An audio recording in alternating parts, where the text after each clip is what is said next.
Hello, beautifuls. Thank you for stopping by today. I wanted to expand on something we talked about a while ago. We talked about how when we interact with people, that their response is always based solely on what's going on for them internally. And it is really easy to forget that when we're dealing with ourselves.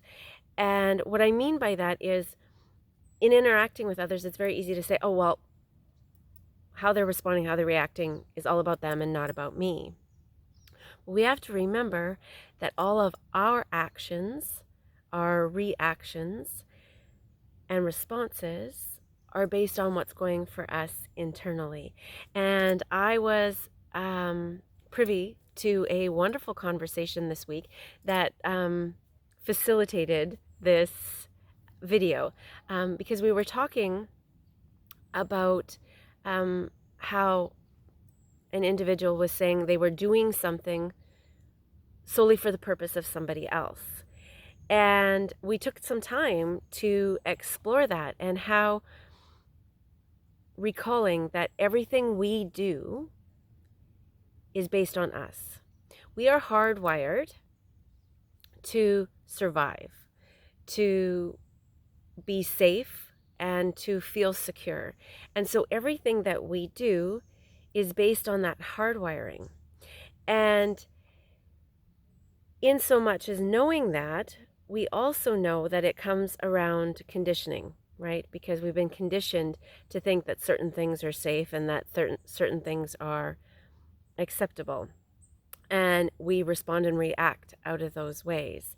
And sometimes it's really hard to grasp the idea that we are behaving, or that our behaviors are simply motivated by us, especially when we are experiencing a situation where the results may seem difficult. And yet if we peel back the layers, the impetus or the reason that we are doing it for some reason is providing us comfort, even if it seems like what we're experiencing is uncomfortable. There is something within that situation that we are gravitating to because there's an aspect of it that is comforting to us. And it might even be just the fact that it's familiar. It might be painful, but familiar. Also, when we are doing something for somebody else, we might forget and think of it as doing it solely for them. But it is always because of how it makes us feel. Even if it's something we don't want to do, we're doing it because somewhere internally there is a need that we need filled to do that. And in this discussion, the question was raised, a very valid question, was, well, isn't that very primitive thinking? That's not the way a conscious or a aware individual would think.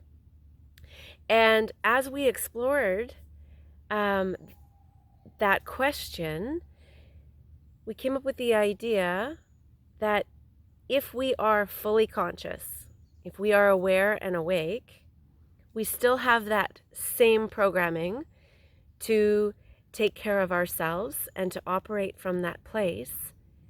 But from the place of being conscious and aware, we understand that we are part of the whole. We are part of everything. And so consciously, knowing that we are one, we can choose what's best for us, and it will always be the response or the behavior or the action that is best for all, because we're coming from that place of a singular consciousness. Again, just a thought I wanted to throw out there for discussion, and hopefully you'll ponder it. And again, as always, I appreciate any comments or feedback. Until we speak again, please stay hydrated, nourished, and well rested.